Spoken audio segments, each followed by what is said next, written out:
जय माता दी। एक बार फिर से बहुत स्वागत है आप सभी का करवा चौथ स्पेशल वीडियो में। करवा चौथ भारत के प्रमुख त्योहारों में से एक है। इस दिन विवाहित महिलाएं अपने पति की लंबी आयु के लिए व्रत रखती हैं और चंद्रमा के दर्शन करने के बाद इस व्रत को खोला जाता है। इस दिन माता पार्वती, भगवान गणेश और भगवान शंकर के साथ माता करवा की पूजा की जाती है। आज के इस वीडियो में हम आपको बताएंगे करवा चौथ की व्रत कथा के बारे में और जानेंगे इस व्रत की महिमा को। तो चलिए शुरुआत करते हैं इस वीडियो की।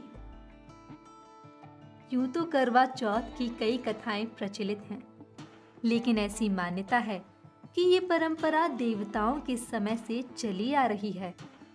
कहा जाता है कि देवताओं और दानवों के युद्ध के दौरान देवों को विजयी बनाने के लिए ब्रह्मा जी ने देवों की पत्नियों को व्रत रखने का सुझाव दिया था, जिसे स्वीकार करते हुए इंद्राणी ने इंद्र के लिए और अन्य देवताओं की पत्नियों ने अपने पतियों के लिए निराहार निर्जल व्रत किया। नतीजा ये रहा कि युद्ध में सभी देव विजयी हुए और इसके बाद ही सभी देव पत्नियों ने अपना व्रत खोला। उस दिन कार्तिक मास के कृष्ण पक्ष की चतुर्थी थी और आकाश में चंद्रमा निकल आया था। मान्यता ये भी है कि तभी से करवा चौथ का व्रत शुरू हुआ। ये भी कहा जाता है कि शिव जी को प्राप्त करने के लिए देवी पार्वती ने भी इस व्रत को किया था। महाभारत काल में भी इस व्रत का जिक्र है और पता चलता है कि गांधारी ने धृतराष्ट्र और कुंती ने पांडु के लिए इस व्रत को किया था। करवा चौथ की अनेक कथाओं में से एक प्रचलित व्रत कथा ये भी है कि बहुत समय पहले की बात है। एक साहूकार के 7 लड़के और एक लड़की थी। एक बार कार्तिक मास की कृष्ण पक्ष की चतुर्थी तिथि को सेठानी सहित उसकी 7 बहुओं और उसकी बेटी ने करवा चौथ का व्रत रखा। रात्रि के समय जब साहूकार के सभी लड़के भोजन करने बैठे तो उन्होंने अपनी बहन से भी भोजन कर लेने को कहा। इस पर बहन ने कहा, भाई अभी चांद नहीं निकला है, चांद के निकलने पर उसे अर्घ देकर ही मैं आज भोजन करूंगी। साहूकार के बेटे अपनी बहन से बहुत प्रेम करते थे। उन्हें अपनी बहन का भूख से व्याकुल चेहरा देख बेहद दुख हुआ। साहूकार के बेटे नगर के बाहर चले गए और वहां एक पेड़ पर चढ़कर अग्नि जला दी।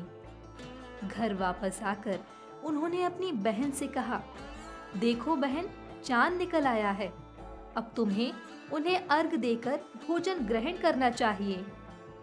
साहूकार की बेटी ने अपनी भाभियों से कहा, देखो चांद निकल आया है, तुम लोग भी अर्घ देकर भोजन कर लो।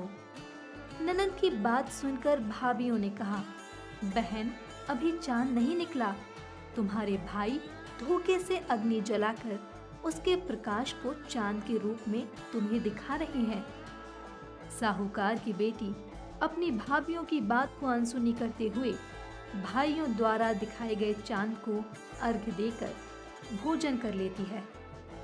इस प्रकार करवा चौथ का व्रत भंग करने के कारण विघ्नहर्ता भगवान गणेश साहूकार की लड़की पर अप्रसन्न हो गए। गणेश जी की अप्रसन्नता के कारण उस लड़की का पति बीमार पड़ गया और घर में बचा हुआ सारा धन उसकी बीमारी में लग गया। साहूकार की बेटी को जब अपने किए हुए दोषों का पता लगा तो उसे बहुत पश्चाताप हुआ। उसने गणेश जी से क्षमा प्रार्थना की और फिर से विधि विधान पूर्वक चतुर्थी का व्रत शुरू कर दिया। उसने उपस्थित सभी लोगों को श्रद्धा अनुसार आदर किया और तदुपरांत उनसे आशीर्वाद ग्रहण किया। इस प्रकार उस लड़की के श्रद्धा भक्ति को देखकर एकदंत भगवान गणेश जी उस पर प्रसन्न हो गए और उसके पति को जीवन दान प्रदान किया। उसे अभी किसी भी प्रकार के रोगों से मुक्त करने के लिए धन, संपत्ति और वैभव से युक्त कर दिया। इस प्रकार भगवान गणेश और मां गौरी की कृपा से साहूकार की बेटी को उसका सुहाग वापस मिल जाता है। इस वीडियो में हमने जानी करवा चौथ की महिमा। आशा करते हैं कि आपको ये वीडियो जरूर पसंद आया होगा।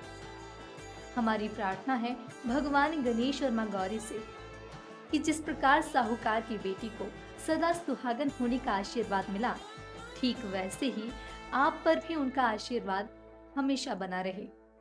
इस वीडियो में बस इतना ही। मिलेंगे आपसे अगले वीडियो में। तब तक के लिए आप बने रहिए श्री मंदिर ऐप के साथ। जय माता दी।